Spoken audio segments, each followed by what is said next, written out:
The Comanche Indians' Way of Life, observed by Captain William Banta, Texas Ranger. The Comanche Indians have a unique form of worship. They believe in a great spirit and are taught religious principles from infancy. They believe in future rewards and punishments, and also that they can atone for their sins in this life. I have witnessed one such ritual firsthand. Each year, they set up 2 posts in the ground, about 3 feet apart. During the ceremony, they pierce holes through the skin on each side of their body, draw a small cord through, and tie it to the posts. Then, they sing and dance until the cords cut their way out. This is considered sufficient punishment for their sins over the past year. The tribe also worships by kneeling and repeating words in their own language, a chant only they understand. I often wondered whether God understands them. After this part of the ceremony, they rise, turn their eyes toward the heavens, and sing for a few minutes. Then the drum beats, and they march around the drummer, pointing skyward. When the music stops, they kneel again, placing their heads to the ground, and repeat another chant that is difficult for me to comprehend.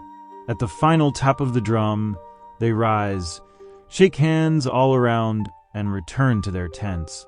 I once spoke with an Indian who could speak some English and asked about their beliefs.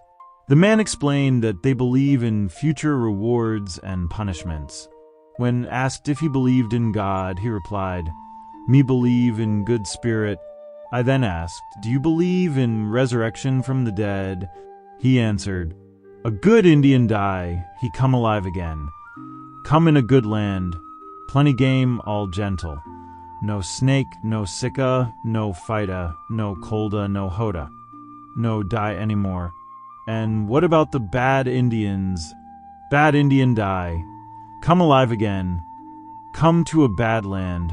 Machi fights, machi snake, machi colda, machi hoda, machi sika. Game wild. No plenty game. No nothing good. Who told you this? My father telly me. Me telly my boy. My boy telly his boy. Such is, in brief, their tradition.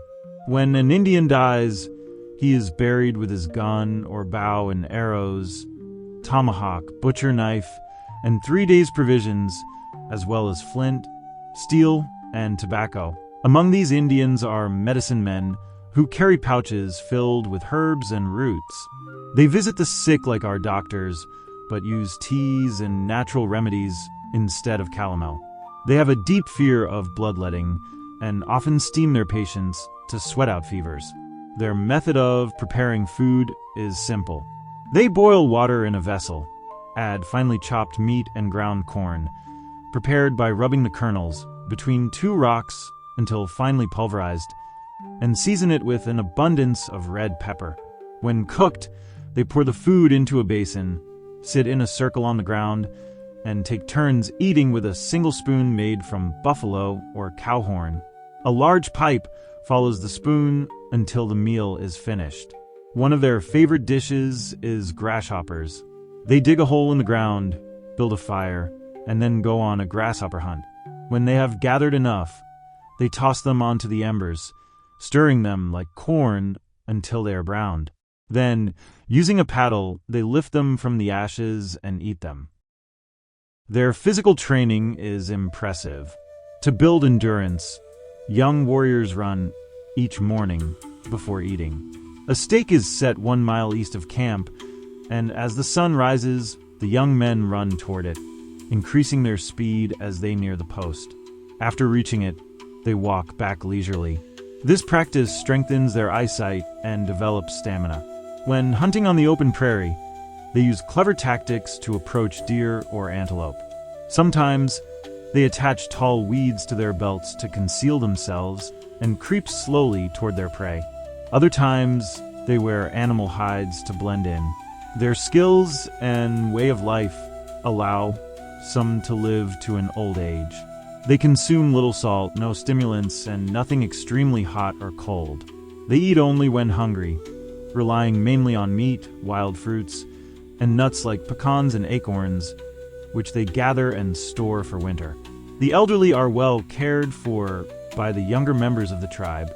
Some claim to be over 100 years old, and their teeth remain strong even in extreme old age.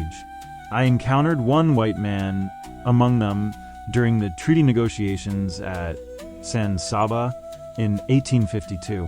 He called himself Nick Miller and avoided interaction with other whites. He dressed, lived, and behaved like the Indians, but his hair, beard, and facial features revealed his true heritage. The tribe claims they were not defeated by force, but were starved into signing the treaty. They insist the land was theirs, and the destruction of game by white settlers forced them into peace. Since the treaty, they have roamed idly from town to town, trading ponies, bows and arrows, baskets, and beadwork to the whites. They sell most of the clothing issued to them by the government and continue to wear their traditional dress. They breed and sell small horses for $5 to $10 each. Some of their young men and women attend school and learn to read and write English, though the older generation rarely speaks the language and remains sullen toward white settlers. Their training in archery is remarkable. Young boys and girls, ages 8 to 20, line up with bows in hand. One child rolls a hoop down the row, while the others shoot arrows at it until someone stops it by piercing it with an arrow. Another game involves shooting at a nickel wedged into the end of a split stick planted in the ground. The rule is simple. Whoever knocks the nickel off wins it. Remarkably, they succeed about 3 times out of 12 shots. Both boys and girls participate in these sports. Another skill they develop is using the lance. They practice by galloping past a tree at full speed and throwing the lance into it. Their horseback archery skills are equally deadly.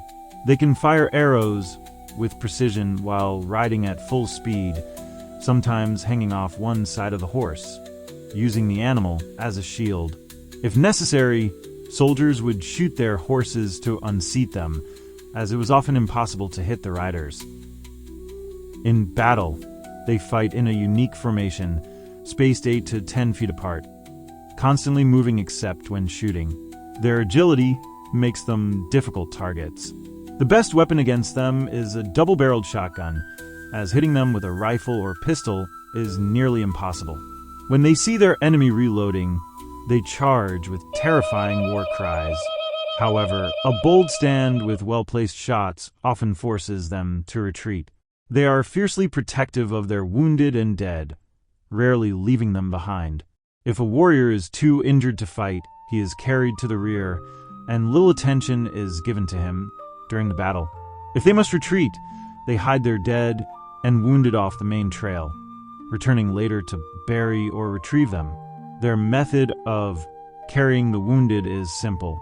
2 poles are tied together with a blanket stretched between them, and 2 men carry their fallen comrade. For the dead, they lash the body to a horse and take it to a burial site, often a cave, a bluff, or a shallow grave covered with stones. However, wolves sometimes dig up the remains. Their way of life, honed through centuries of survival, has made them formidable warriors and expert horsemen. Their battle tactics, endurance, and ingenuity make them among the most skilled fighters on the American plains. Thank you for watching. Please like, share, and subscribe for more of this content.